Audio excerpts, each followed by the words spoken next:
It's not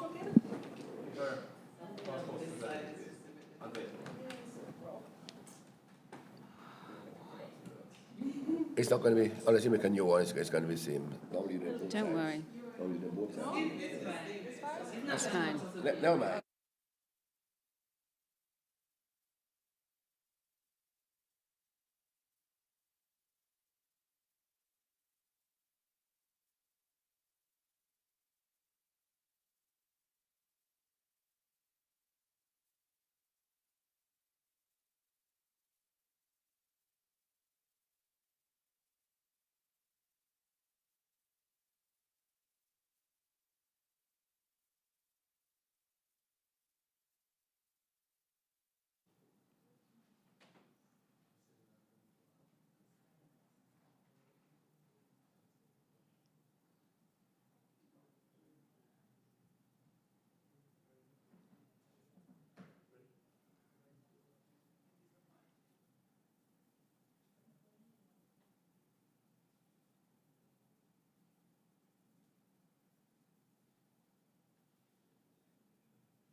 Good afternoon and welcome to today's press conference to discuss the annual budget support mission, previously referred to as the financial aid mission. This week's business support mission, or budget support mission rather, brought together officials from the Government of Montserrat, Governor's Office, and the UK Government's Foreign, Commonwealth and Development Office, FCDO, for comprehensive discussions on the annual budget for Montserrat. These included numerous roundtable discussions with officials from ministries and departments led by the Ministry of Finance. They were attended by Her Excellency Governor, Mrs. Sarah Tucker, the Premier and Minister of Finance, Honorable Joseph E. Farrell, Ministers and Deputy Director of the Overseas Territories in the FCDO, Mr. Adam Pyle. In terms of the press conference format, we will have remarks first from Her Excellency Governor Tucker, Premier Honorable Joseph E. Farrell, and then from the Deputy Director for the Overseas Territories in the FCDO, Mr. Pyle. Following this, members of the press will be invited to ask questions pertaining to the budget support mission. At that time, please state your name and the organization you represent before asking your first question. Governor Tucker, remarks by you. Thank you very much, Fiona. Good afternoon, everybody. I'd like to thank everybody, first of all, for being here this afternoon and to welcome Adam and colleagues from the FCDO that have spent the week here in Montserrat.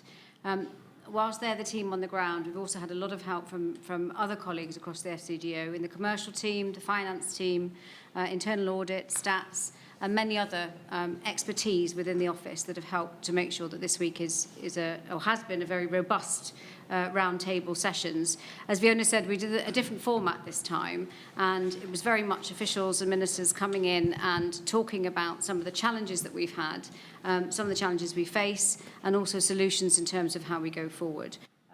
I'd like to thank the public service, in particular MOFEM, for all the work that they've done in putting this together, but all of the officials that work behind the scenes, not just those that presented, to make sure that we had the very best opportunity to present to the Foreign Office today.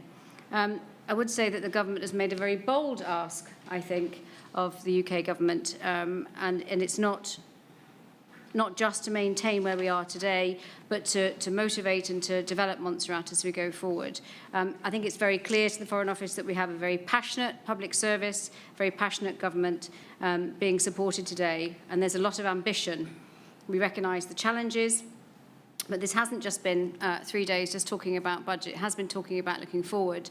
And outside of that, we've had 2 days yesterday, and we'll have tomorrow as well with colleagues from the FCDO, where they've been out to have a look at some of the work that's already happened. Tomorrow, we've got some more meetings. I think Adam and I are at the opening of the law year, and colleagues will be having other discussions, resulting in a visit to the port tomorrow afternoon before people depart on Sunday.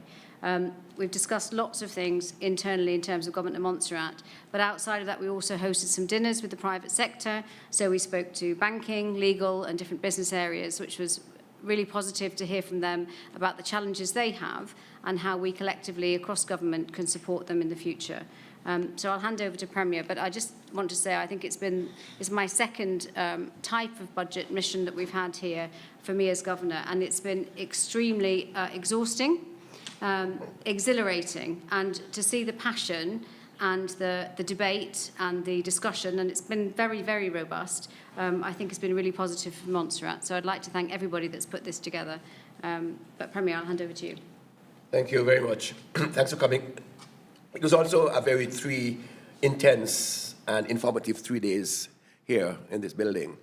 We met, of course, and as Colin pointed out, the format has changed from last year. Last year format has changed from the year. So we're evolving in terms of how we handle the budget support missions annually. Before we go any further, I want to thank a number of persons for their contribution towards us all. The FCDO, of course, the FCDO and the team for their strong support over the years in helping Montserrat to reach where we are.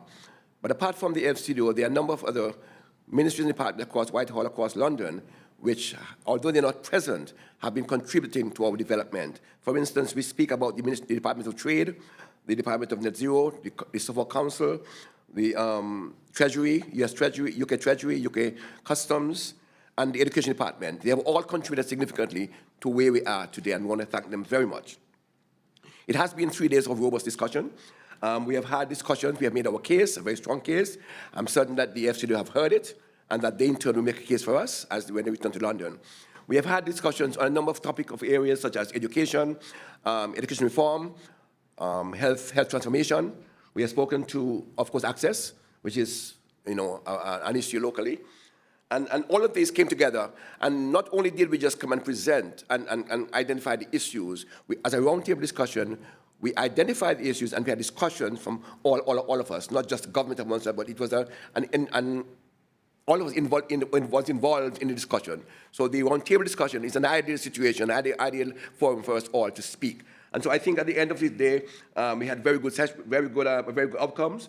We were informative. The Ministry departments presented, not as usual, but presented in a way that we were able to understand and appreciate and share. So all in all, it was 3 days of fun, but 3 days of hard work for all of us. And I want to express my thanks to all the persons who made this day and this period what it has been. Thank you very much. Adam Pyle. Thank you very much, and good afternoon. It's really, really good to be back in Montserrat, and the main team have been here all week, just as the Governor said, but one of my colleagues, Ms. Hannah Jardine, has been here for a week longer, based in the Ministry of Finance, supporting the team there. And this is hopefully going to be the start of a two-way exchange of officials between the UK and Montserrat government officials. Over the week, we've been meeting with members of the Cabinet, the Public Service, the opposition, all in this room, and 3 days solidly in this room. So as the Premier said, it's been very intense. But we've also got out and about. We've met the private sector, the legal profession, civil society, and that's really important for us to see and hear from everyday Montserratians what are the challenges and opportunities facing the island. We see some really, really good work happening across the public service, and we know how much pressure the public service has been on. No one in Montserrat has one job. Even in the public service, everyone has multiple roles. But we see some really dedicated officials who are working not only to maintain public services, but to improve them and go above and beyond. As the Governor said, as the Premier said, we've had some really robust discussions over the last week. The Premier and his team, the Cabinet, have been very clear about the needs facing the island and the need for the UK to continue its support. But what I would say is it's really felt like a shared endeavour. And from my perspective, and I hope that's felt across the table, we see ourselves as one team Montserrat. And this isn't just the totality of the discussions. It's almost the tip of the iceberg. My team, many of them are in here, will speak to their counterparts in the Government of Montserrat literally every single day, and that's a really important relationship to keep up. On the reform agenda, we're really excited about the work to transform public services being led by the Government of Montserrat, particularly that on health transformation. And that's supported by last year we provided a $2 million fund to support that, and technical assistance from the UK Health Security Agency, UKHSA. And that's part of a wider programme to invest not only in the public service, but to invest in Montserrat's future. I think more broadly, we're also quite excited about the plans to reform other aspects of public services, so the move to digital government, get a grip on maintenance, and sort of upskilling and offering different services in the education field. We're really, really pleased to see progress on the £40 million UK funded capital programme, so that's SIPREG. And I think it's important for Montserratians to actually see these projects coming to fruition. And this week, as the Governor said, we've been out seeing the refurbishment of social housing starting, work on school buildings, and really importantly, getting work underway under the hospital. And separate to the UK SIPREG programme, there is the sort of work on the port. You know, seeing that there is really exciting, seeing all the work down by the ponds, but actually seeing blocks going in the sea soon and seeing the pier actually going out. That's really important.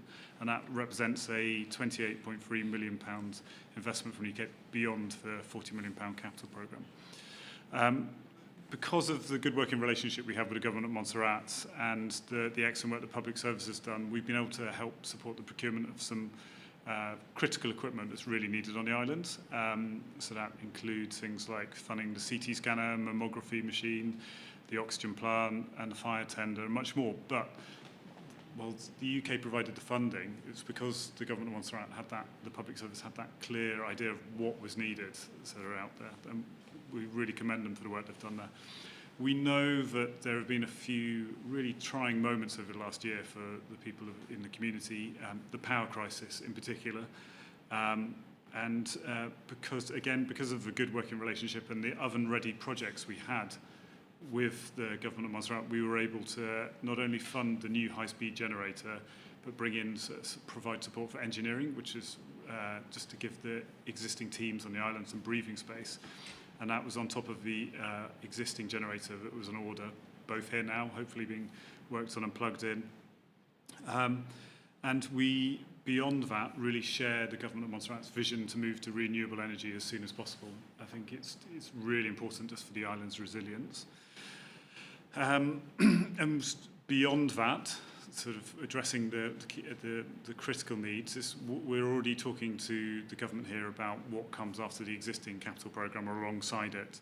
So what are the next projects we want to start work on? That's really important that things don't just tail off. There is a long pipeline of infrastructure. In terms of budgetary support, what happened after the last mission last year? So because of the good working relationship we had, we were able to provide an uplift of 25%. So that was an additional £6.2 million compared to the 2022 settlement.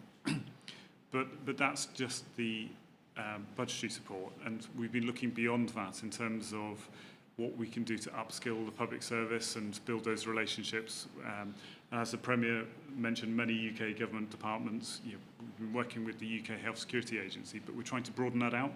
So in areas such as social care, utilities, police, financial services, much broader, sort of not all through the Foreign Office, making sure that it's broadened out across the whole of the UK government. And that's two-way learning as well. I think we've got a lot to learn from what the Montserrat Public Service deal with. But most of all, I wanted to thank the Premier, the Cabinet, the Public Service and the community for the warm welcome, the excellent work they do to help us make the case for the Montserrat in the UK system. We know you faced some difficult challenges over the last year, but we want to continue the good working relationship we have, and I think what we've got now is a good foundation to help support and build capacity and the economy in Montserrat moving forward. Thank you. Thank you, Governor. Thank you, Premier, and Mr. Pyle for providing what I know is a summary of the very intense and in-depth discussions which took place over the past few days.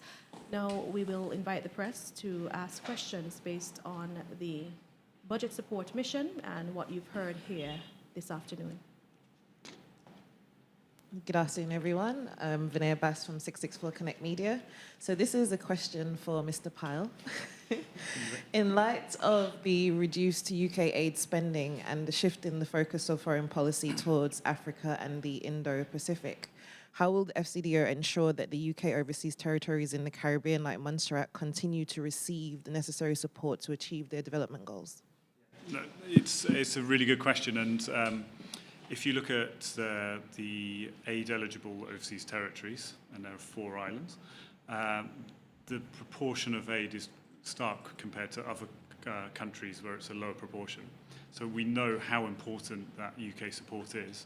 And it is, I'll be really frank, it's been a tough couple of years in the UK, and the aid budget has had reductions made to it. But what I am pleased to say is throughout that, we're not only able to maintain the existing levels of budget support, but actually increase them over the last couple of years.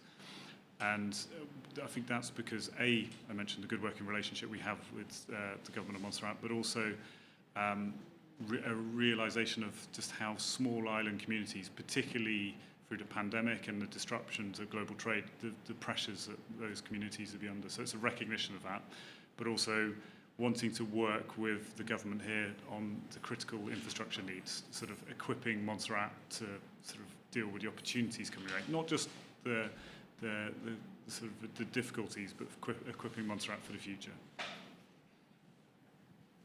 Good afternoon, Paulisa Reiner from ZGB News. In light of the escalating cost of living crisis, as well as the fallout from the wars in Ukraine and Gaza and the threats toward the Red Sea shipping, how is something like that affecting civil servants here? Will that affect another wage increase? And how does that also affect resilience towards protecting the private sector as well? Yeah, so one of the things that we are, and I'm very clear about, is that we are not going to come in here and tell the Government of Montserrat what policies they are to pursue, what they can and can't do. We provide, and we work with the Premier and the Governor to get the biggest envelope possible for the Government of Montserrat to provide that flexibility, but to ensure that local decisions are made by locally elected politicians with local accountability. The people, be frank, who know Montserrat best. So it's making sure.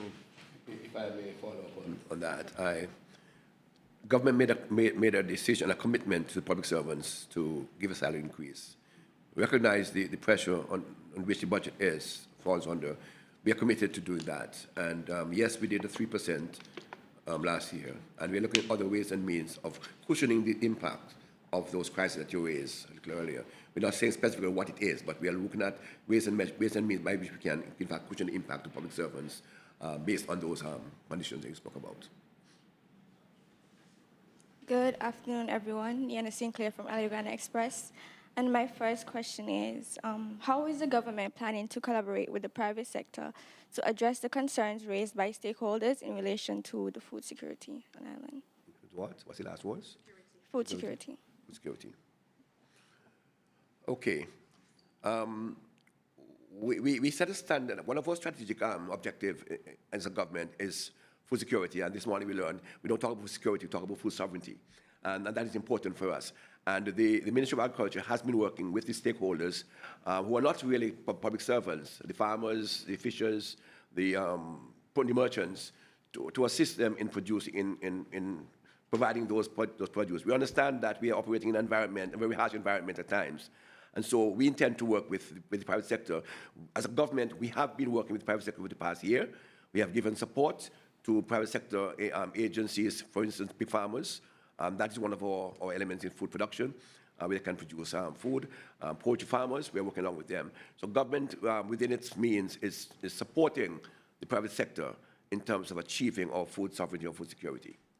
Just to add to that, I think one of the discussions we had this morning was again back to what are the asks from us for the UK government, and some of that is about expertise. So how do we help, not only in terms of agriculture do their bit here, but how can we bring people in that can help to develop that market, to develop that route to market, if you like, for farmers too. So there's a mixture of support on the ground and then external help that can come in, and that's part of the ask the government has made to the Foreign Office and to the UK government today. So 664 Connect Media again, question for the Premier. In the discussions on the first day, what strategies were explored for the development of utilities and the growth of the energy sector, especially in light of the government's intervention to address the financial challenges of Montserrat Utilities Limited? Very good question, Fiona. Sorry? You said Fiona. Sorry, my apologies. You won't be the first. Very good question. Close together. Very good question. We are aware of the challenges we've had with utilities for the past months or so, and you're aware of government intervention to ensure that this service, which is critical to the survival of our peoples and our business in Montserrat, exists. And so we have taken steps with the assistance of the FCDO to provide some basic asset supplies to the MUL. And we are working along with the company now. We have in place a new board, and we're working along with them. Not only electricity, but water and sewage is also critical for us. And that's part of the package that we have presented to the FCDO over last year and this year, so that we can work together. And what we really need is expertise. And throughout our discussion over the last 3 days, there was recurrent decimal, which is capacity. And that's what we need right now. We do not have the capacity to assist us in streamlining and making our utilities resilient. So we're looking to the UK and the FCDO and others for support in building those capacity and bringing in somebody to help us to stabilize the services and to provide us with further advice and information. So we are working, and the FCDO is very much aware of the situation. As a matter from day one, they have been involved in discussions, and that is why we're able to purchase out of the critical equipment funding, we're able to purchase the medium speed generator. And then when the thing broke down in July last year, we were able to get funding from them again to purchase the high speed plus spares and parts for the others. And we're working with them to provide us with some assistance in some engineering and other aspects to make sure that those services are stabilized and going forward. So we are pretty much working with the FCDO, pushing them hard to help us to stabilize it. And additionally, we're talking about our green agenda, which Ministry of Energy is talking about, and we are also pushing that aspect of geothermal development or solar or wind. So it's a package transitioning from fossil to renewables. It will take some time, but first of all, you have to stabilize what we have now, and then we move on. The discussion is ongoing in terms of how we move forward. So just for clarity for myself and maybe members of the public, is MOL still a separate legal entity from the government, or is it now owned by the government? MOL has always been owned by the government. It's a government company, but with government shares, but operated as a company. So whatever you make it, it's still a government company. What we simply did is to take some action to stabilize the services, to make sure that we have things in place that it doesn't collapse on us. And we had to take some actions, because we are now asked to inject funds into MOL, additional funds into MOL. And in order to do so, there's certain things that we need to know, and we can only do those, like forensic analysis of the accounts. We have to know that exactly what is happening there, so we can provide funds and justify the infusion of those funds. So we took some steps to make sure once we stabilize that, then we may just go back to a normal company. But in the meantime, we have to manage it once we're supporting it until we reach a level of independence again. This week, so when we were having the roundtable discussion on power and energy going forward, and as Premier says, water and sewage, so DEFRA were on that call. DESNES have been working behind the scenes as well. So again, we're tapping into that expertise to make sure that the strategy for government is supported by the UK government. And we didn't only wait until it happened now. We have been in touch with DEFRA and organizations last year, and they have done some fantastic work in helping us to strategize, to develop a plan for how to move forward with sewage, water, and electricity. So we are working on it. Okay, ZGB Radio once again. The Government of Montserrat set a target of 100% dependence on renewable energy by 2030. With the delays affecting the geothermal project, is that still a realistic goal? And for Mr. Pyle, what assistance is the British government providing for Montserrat to achieve this? Do you want to do the goal first? Yeah. We have set a target 2030, but targets can also change. So if things doesn't work out the way, we push it back another 5 or 10 years. But the aim is to get it at 2030. We have the resources already. We know resources are there. Up to last year, we do our testing again, and we know we have the resources. It's just to find the capital to develop the plant and to transfer the energy to this side of the island. which is a significant amount of money. But we have spoken to the FCDO as to ways and means. The Minister of Energy has spoken and presented his case as to how best we can, in fact, deliver that service at a reasonable cost to consumers. And we're already on the way. We already have solar working, so some of that green energy is already there. So it's not from 0 to 100. We're on that journey. Yeah. I think out of choice, would we have invested in the 2 additional diesel engines recently? No, we'd prefer to invest in green, but we were facing an immediate crisis, so we had no other choice just to stabilise the network, working with the authorities in Montserrat. I think, if you'd asked me a couple of years ago, you would support renewable energy, but it was almost seen as a green agenda, we have a climate crisis. We have to do all that we can to reduce emissions globally, but also for small island communities like Montserrat. You saw what happened with the pandemic. You mentioned the crisis in the Red Sea. Those supply chains are becoming increasingly strained. It's about resilience for the island, and also the brand of Montserrat, being frank, going forwards. We provided technical support to help get the solar farm working at full capacity. We've been concentrating on stabilising the grid at the moment, but we're, as the Governor and Premier said, we're bringing in that support from DESNET, it's one of those acronyms, Department for Energy, Security and Net Zero. It'll probably change by the time I say that. But it's bringing that expertise in from them about a strategy, because there's one thing about literally buying the kit. There's also something that's very important, is about making sure that it's something that's affordable for everyday Montserratians, making sure that it delivers clean, affordable energy, and also for the challenges and industries that might hopefully come along as we design it, being open for that. But a lot of work still to be done. Alligator Express again. How did discussions address the hiring and training of teachers, and what plans are in place to enhance their professional development? You can go first. Education reform was high on our agenda. We have been talking about education reform because we recognize that there needs some intervention. And one of the elements which the ministry speaks to is training their teachers to accommodate our students. For instance, we recognize the high level of students who are SEND students or who have some evidence of ASDs. And we are concerned that these could be left behind if we don't provide the capacity required to bring them along with the others. And so the Ministry of Education is, in fact, investing in training teachers, not only for that section, but for the entire education section. So we're very much concerned that we need to improve the sector, and we are investing in this sector. And of course, last year, FCDO has provided ring-fence funding to assist us in advancing our education reform structure. And I'm hoping that we will do the same thing again this year. So we're very much aware that we need to do something for it, and we're working on it. Thank you very much. Governor? Thank you, Premier. Just to echo that, and big discussions were about capability and capacity across Montserrat, not just the public service, actually, in terms of how can we recruit and retain people we've got. And training and development is a big thing in there. And as Premier said, Minister of Education is already using the education reform funding from the FCDO to start that training of different teachers and development, so that there is a development plan there. There's lots more to do. We need to make sure that everybody feels that they're growing as they're doing their job, no matter what it is. But certainly in education, that's already underway. Plans are in place, and there'll be more of that, I'm sure, going forward. At this point, we will have to wrap up the press conference. The Governor, Premier, and FCDO officials have another engagement at 5 o'clock.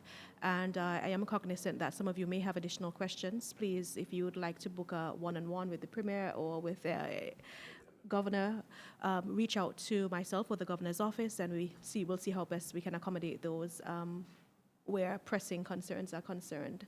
But unfortunately, they do have another engagement beginning at 5 o'clock. So thank you so much for attending today's press conference. Governor, Premier, Mr. Pyle, thank you as well. Thank you to our listeners and viewers.